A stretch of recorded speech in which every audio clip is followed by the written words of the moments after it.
Bienvenidos a una emisión más de Extracto, el programa especializado en información educativa en ciencia, tecnología y cultura. Una producción de la Agencia Informativa de Educación de México con todos los involucrados en el sistema educativo y sus aportaciones, el contexto donde se desenvuelven, las instituciones, los profesores y lo más importante de esto, ustedes los estudiantes. Media hora con lo mejor de la información en educación y su actualidad. Soy Benjamín Aparicio y los invito a cerrar la noche con el extracto del día de hoy.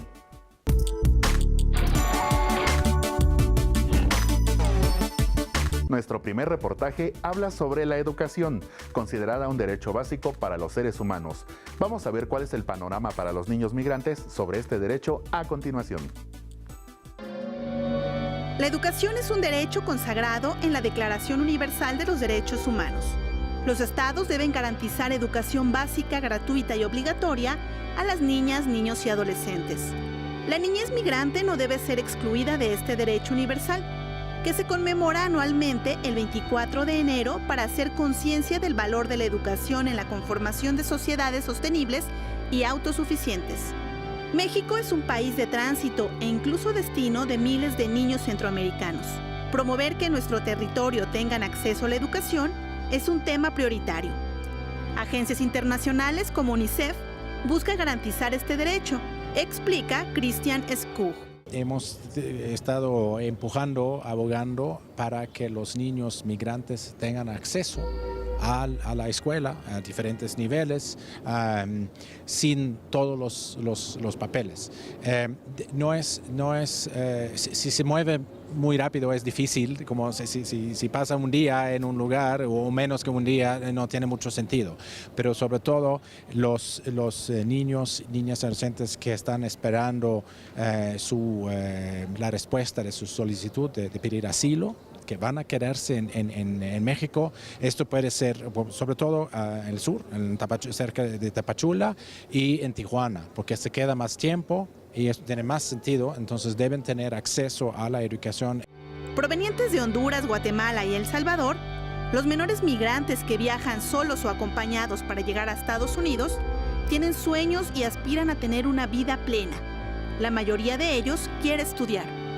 Para ello, en coordinación con instancias gubernamentales, se busca que estos menores puedan acercarse a la educación en su tránsito por México. Trabajamos con DIF, con Migración, por supuesto, con las secretarías ejecutivas de CIPINA, que es el Sistema de Protección Integral de la Niñez, con las procuradurías, con salud, con educación, para asegurar las vacunas, por ejemplo, los servicios básicos para los niños, y educación para asegurar que tengan los niños acceso a actividades educativas o a la escuela. En esta colaboración, UNICEF acompaña a las autoridades para que las personas que trabajan con los menores migrantes se especialicen en la protección de sus derechos y adquieran habilidades para comunicarse con ellos, con el fin de hacer valer el derecho superior de la infancia. Principalmente es asegurar que los niños, niñas y adolescentes tienen acceso a la información adecuada, que hay una presencia de la Procuraduría de Protección de la Niñez para identificar los casos más vulnerables. Sabemos ahora que hay una nueva política de asegurar que no hay detención, no hay separación de familias y no hay repatriación forzada.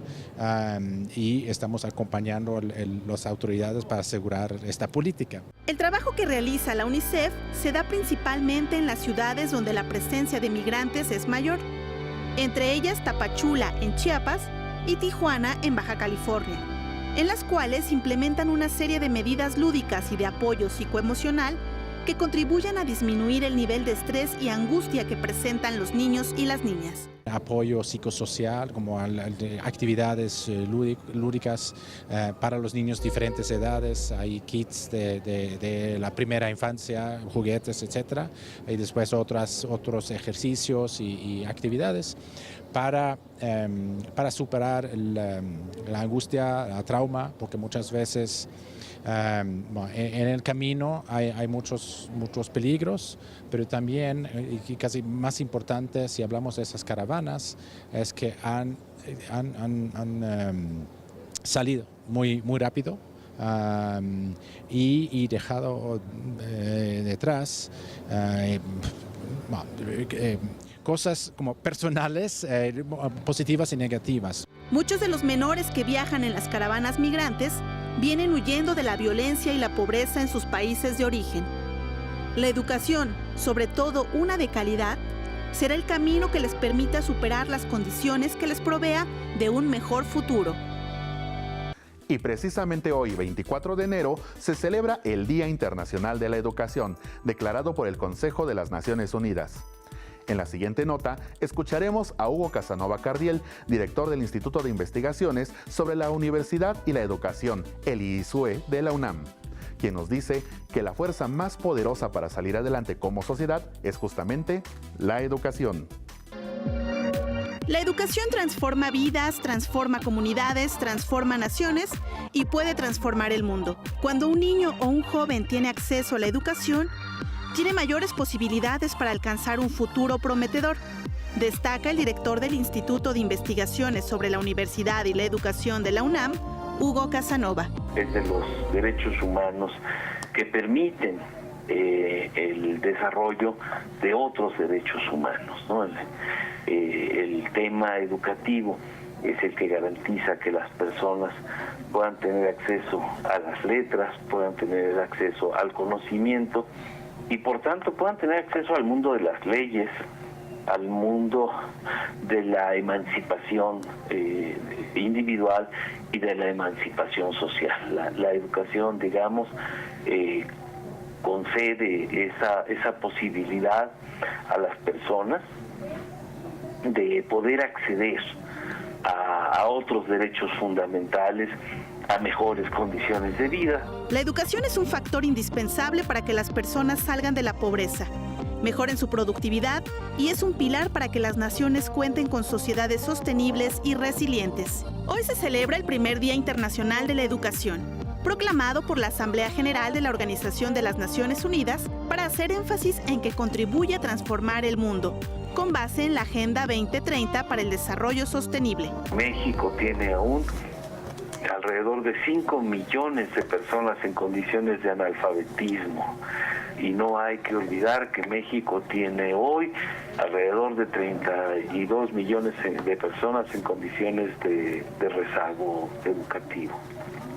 Y esto significa que el tema de la cobertura en materia educativa es un reto que aún no hemos satisfecho en México.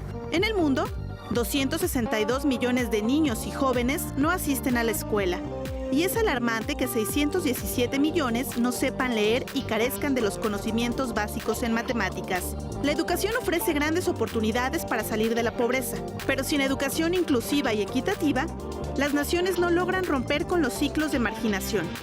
No podrán adaptarse a la revolución tecnológica, no se mitigará el cambio climático, ni se alcanzará la igualdad de género. Comprometida con este propósito, Audrey Azoulay, directora de la UNESCO, destaca que este día es la ocasión para reafirmar principios fundamentales como que la educación es un derecho humano, un bien y responsabilidad pública. La educación, asegura, es la fuerza más poderosa con la que se garantizará mejoras significativas en salud, se estimulará el crecimiento económico y se aprovechará el potencial y la innovación para construir sociedades más resilientes y sostenibles. El hecho de que esta cuestión tenga un día conmemorativo o tenga un día especial, pues tiene un sentido de hacer un llamado y de hacer un recordatorio social de esta temática. Pero en el caso de la educación, a lo que se hace referencia es precisamente a esta posibilidad de las personas de mejorar a través del saber, a través del conocimiento. La Declaración Universal de los Derechos Humanos consagra la educación como un derecho que debe ser gratuito y obligatorio, mientras que la Agenda 2030 para el Desarrollo Sostenible la contempla como un objetivo, siendo de calidad, inclusivo y equitativo, que promueva oportunidades de aprendizaje permanente para todos. La pobreza, la discriminación, los conflictos armados, las emergencias y los efectos del cambio climático son factores que amenazan el acceso a la educación. La migración y los desplazamientos forzados también afectan negativamente este derecho. En conmemoración en este día, la ONU llama a las naciones a adoptar las medidas que garanticen la educación desde preescolar, primaria, secundaria y nivel bachillerato, incluyendo la formación técnica y profesional. Y más sobre esta fecha tan especial, el Día Mundial de la Educación, tenemos una entrevista con Adolfo Rodríguez de la Oficina de la UNESCO en México, especialista en este tema. Él nos señaló los grandes retos de la UNESCO en esta materia. Nos habló de la iniciativa de celebrar este día, entre muchos temas más. La UNESCO tiene un informe que publica cada año, que se llama el Informe Mundial de la Educación. Cada año va cambiando la temática y este año está dedicada a la migración y al desplazamiento de las personas. Hemos dicho desde varios años atrás que un importante reto que tenemos es el de la equidad en la educación y de la inclusión. Ahora con este llamado a tomar en cuenta a la población que se desplaza de manera forzada, a los migrantes que salen de los países buscando nuevas oportunidades, se sabe que más o menos el 3.5% de la población en el mundo está en movimiento y para ello se requiere también opciones educativas. Pero entonces tenemos básicamente tres grandes retos. Uno es el de la equidad, educación para todos, de la inclusión, educación para la diversidad y educación de calidad, es decir, que todos adquieran las herramientas básicas, estén en su país o no, estén en cualquier condición de vida, que tengan las herramientas básicas para tener una vida digna y accedan a los derechos humanos de los que toda la población debe gozar. Esos son los tres grandes retos de la UNESCO y para ello tenemos diversas cifras que nos pueden dar detalles, pero estos son los grandes desafíos que tenemos. Sí. La UNESCO, como es el organismo líder en las Naciones Unidas para la educación, la ciencia y la cultura, tiene dos perspectivas de trabajo que son complementarias y que se los voy a comentar brevemente. La primera es la educación para la ciudadanía mundial. Es decir, entender que somos ciudadanos del mundo y que nos deben preocupar temas que están más allá de nuestras fronteras, pero que también están influyendo en nuestras realidades locales, como es el fenómeno de la migración, el cambio climático, la pobreza y otros temas que atañen no solamente a los mexicanos, sino a las regiones y al mundo entero.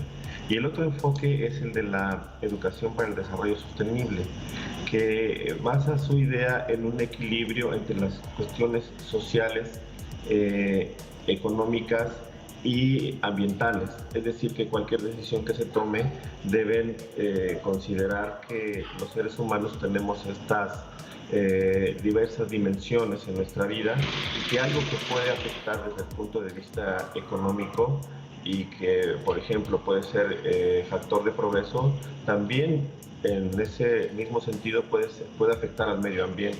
Entonces, si no consideramos que todas las decisiones que se tomen afectan a las dimensiones sociales, económicas y ambientales, estaremos tomando malas decisiones de aquí al futuro. Entonces, la educación para la población migrante busca ser una educación equilibrada para que ellos también alcancen un desarrollo sostenible, aún estando en vías de tránsito o de permanencia en otro país. Y también busca que se respeten sus derechos humanos al ser ciudadanos, no solamente de un país, sino ciudadanos del mundo. Y en ese sentido hay otro importante principio de la UNESCO que habla sobre la educación para toda la vida, a lo largo de toda la vida y a lo ancho de toda la vida. Es decir, que cualquier situación, cualquier espacio de vida sea también una oportunidad de aprendizaje para todos. En ese sentido, la UNESCO promueve entre los gobiernos que tengamos en todos los países oportunidades para todos desde el punto de vista de la ciudadanía mundial y desde el punto de vista del desarrollo sostenible. Sí. Una entrevista más que les quiero presentar esta noche tiene que ver con el certificado de español para extranjeros que ofrece la UNAM. Acompáñenme a ver lo que nos platicaron sobre esta certificación el maestro Luis Miguel Samperio Sánchez, secretario académico del Centro de Enseñanza para Extranjeros de la UNAM, y la maestra Ileana Lugo Martínez, jefa del Departamento de Evaluación de esta misma institución. Al principio nada más recordarles que el CEPE tenemos 98 años ya enseñando español, y esto, bueno, para darle relevancia a nuestra lengua.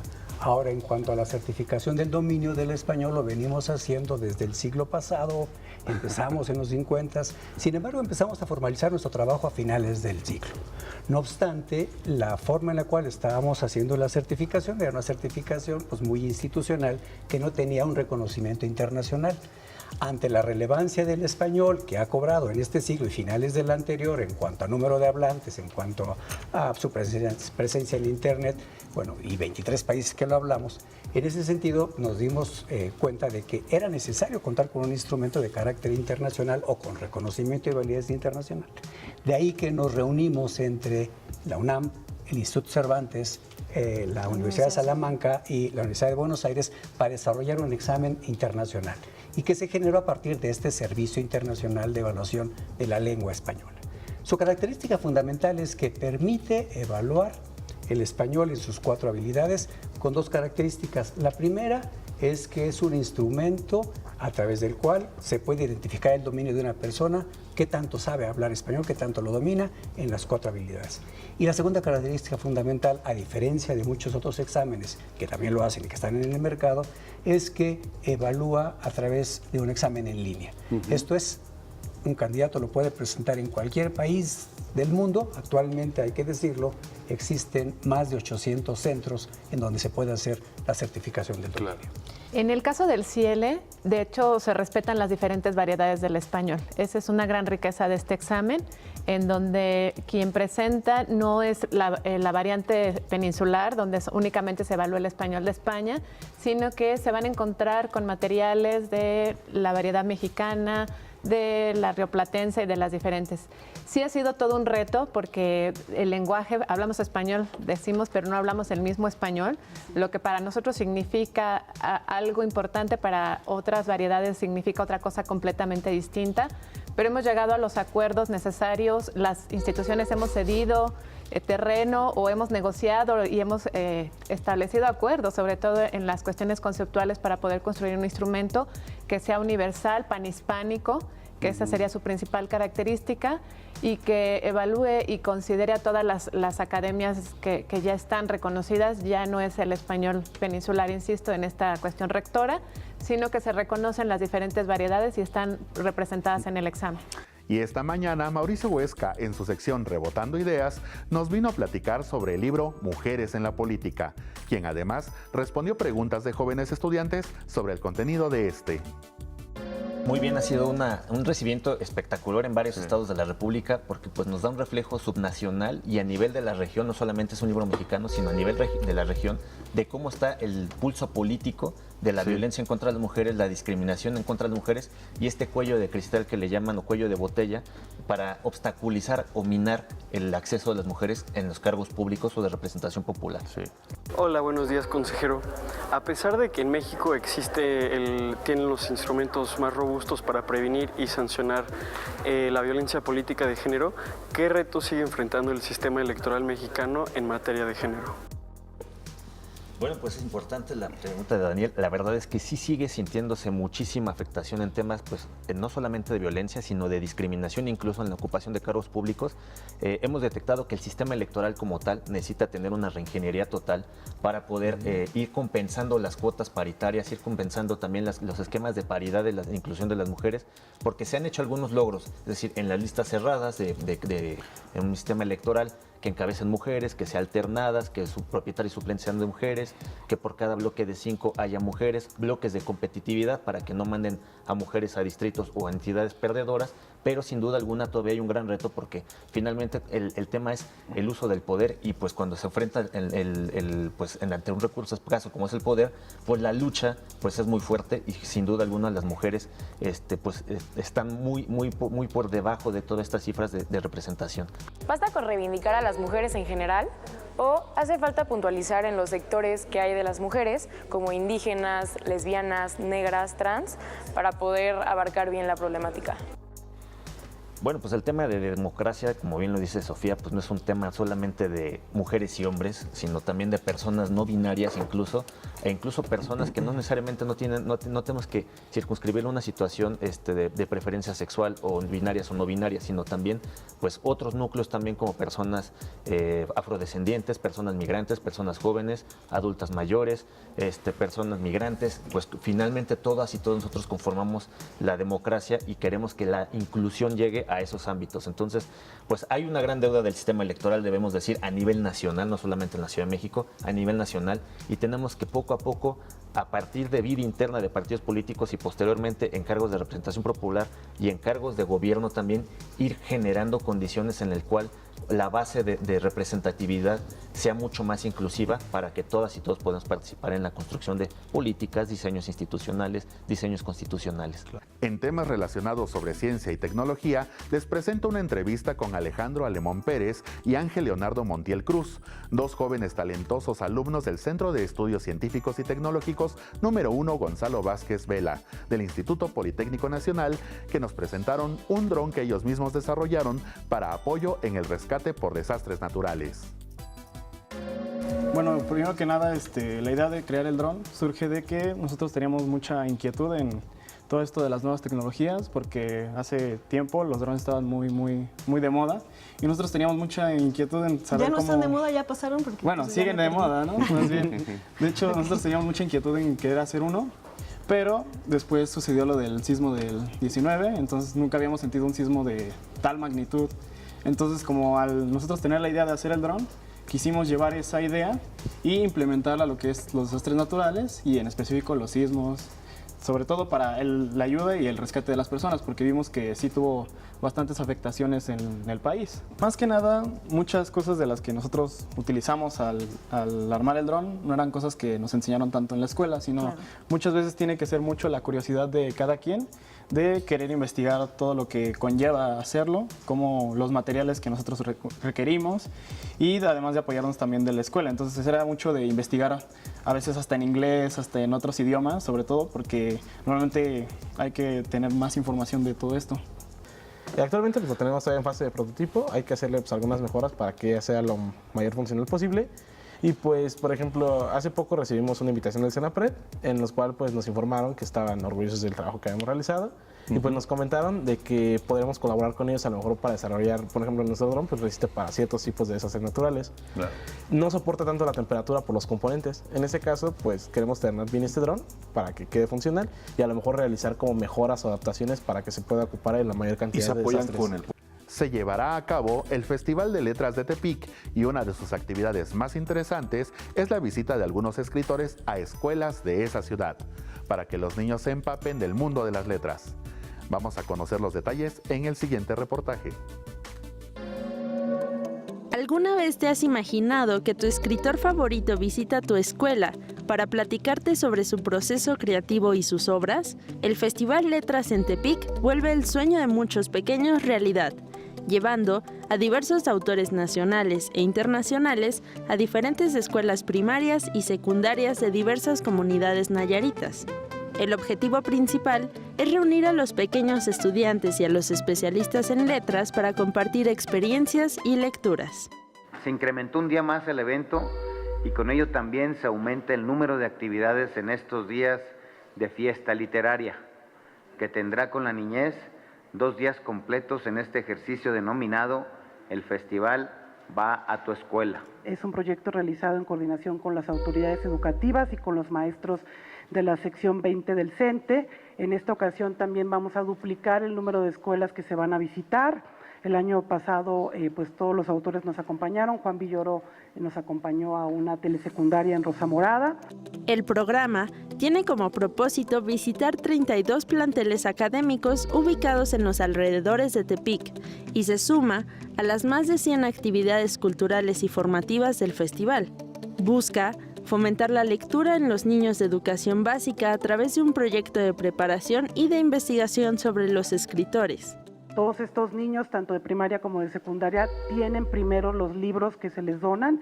Recordemos que el Festival Letras en Tepic es principalmente un proyecto de promoción de la lectura, así que cuando los lectores llegan a las escuelas, los niños y los jóvenes ya leyeron a los autores que los van a visitar. Yo tuve la suerte de ir el año pasado al municipio de Rosa Morada. Algunos de los que están aquí, compañeros de la prensa, me acompañaron.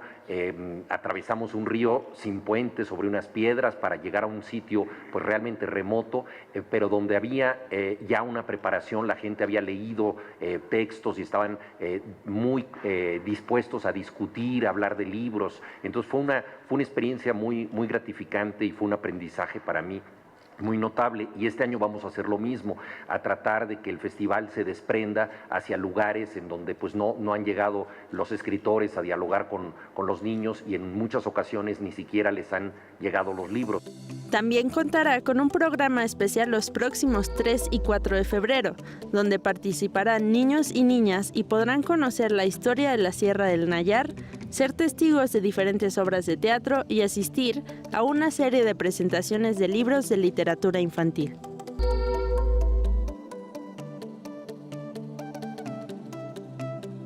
Y así llegamos al final de esta emisión de Extracto. Les invito a que sigan nuestros espacios que preparamos durante toda la semana para ustedes. No se pierdan de lunes a viernes la revista de información educativa de la mano de Ana Cristina Olvera y Omar Cepeda de 9 a 10:30 de la mañana en Interfaz. A las 9 de la noche sintonicen EduByte con mi compañero Enrique Lascano, quien nos traerá lo más relevante de la agenda educativa. Recuerde que a la medianoche tiene una cita aquí con nosotros en Extracto, y les recuerdo que puede seguirnos en nuestras redes sociales.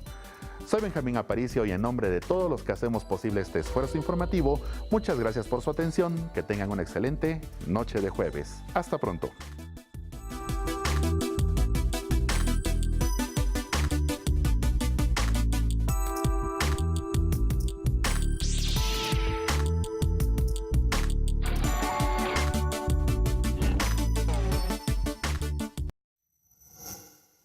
Gobierno de México.